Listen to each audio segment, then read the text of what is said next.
Bonsoir à tous, ici Mario De Ciccio en remplacement de Cédric Nouffelé. Bienvenue au Téléjournal. Voici ce qui a capté notre attention aujourd'hui, à commencer par Winnipeg où 2 personnes ont été arrêtées cet avant-midi après un affrontement de plusieurs heures où 3 policiers ont été atteints par balle. On ne craint pas pour leur vie. Selon la police de Winnipeg, les officiers ont été appelés sur les lieux au coin de la rue Charles et de l'avenue College, dans le nord de Winnipeg, vers 3 heures du matin. L'appel indiquait qu'une femme était détenue contre son gré et que plusieurs occupants armés d'armes à feu se trouvaient dans l'appartement. L'équipe tactique a été déployée et ont aidé à sortir des occupants de l'immeuble, dont la femme soi-disant séquestrée. 2 personnes armées auraient refusé de quitter l'immeuble. Selon la police, 3 agents auraient été atteints par balle pendant la confrontation. 2 hommes dans la quarantaine ont finalement été arrêtés. L'unité des crimes majeurs continue son enquête. Pendant ce temps, les résidents de Saint-Pierre-Joli et de la municipalité rurale de Salaberry étaient invités aujourd'hui à exprimer leur opinion sur le futur récréatif de leur région. Les 2 régions ont proposé des projets pour encourager une vie active lors d'une journée porte ouverte dans le village. Magali Chinchilla-Chaput et Adam Yadawi ont les détails. Ensemble, la municipalité rurale de Salaberry et le village de Saint-Pierre-Joli ont présenté leurs recommandations pour améliorer la qualité de vie de la région.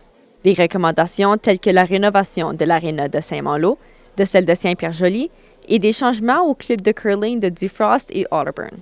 J'espère que les impacts nous aident à mieux servir nos gens.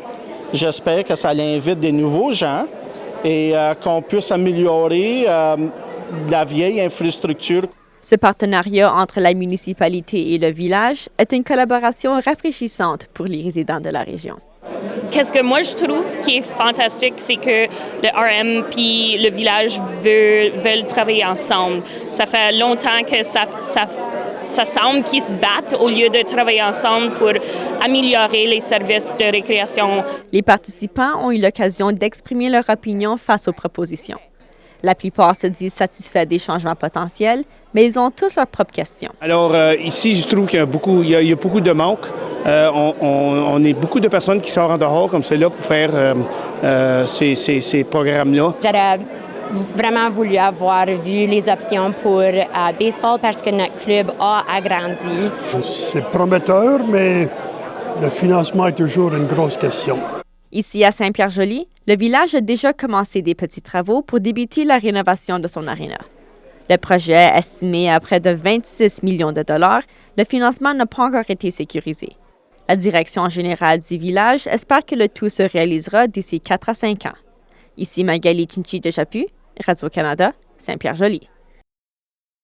De retour à Winnipeg maintenant, une cinquantaine de Winnipégois, surtout ici de la communauté camerounaise, se sont rassemblés aujourd'hui dans le cadre de la 10e journée de la jeunesse à Winnipeg. C'est une journée célébrée au Cameroun depuis 1966, soit 6 ans après l'indépendance du Cameroun, qui a pour but justement de célébrer la jeunesse camerounaise, peu importe où se trouvent ces jeunes-là. Les enfants sur place ont pu y faire du bricolage, dessiner ou participer à différents tournois de sport. Et selon le président de l'organisme communautaire camerounais, sous le Baobab, l'idée, c'est surtout de se rassembler. En donnant l'occasion à nos jeunes, et si effectivement aux nouveaux arrivants aussi, d'être ensemble, de prouver leur capacité à se regrouper, de prouver leur capacité à organiser des choses pour effectivement permettre à toute la population camerounaise et effectivement aussi la population du milieu où nous nous trouvons à avancer, à progresser. Et puis en terminant, c'est la Saint-Valentin, mercredi. Pour souligner l'occasion, des membres de la communauté sikh de Winnipeg se sont rassemblés aujourd'hui pour préparer des sacs cadeaux, du shampoing, de la pâte à dents et plein d'autres produits hygiéniques qu'ils remettront cette semaine aux clientes des différents abris pour femmes de la ville. C'est une activité qui a commencé en 2012, organisée par l'Organisation mondiale des Sikhs du Canada dans toutes les grandes villes du pays. Le but, c'est de redonner à la communauté, mais aussi de sensibiliser ses membres aux problèmes de violence familiale et aux ressources qui existent pour les victimes. Alors voilà, c'est ce qui complète ce bulletin d'information. Je vous souhaite une merveilleuse soirée à notre antenne. Au revoir.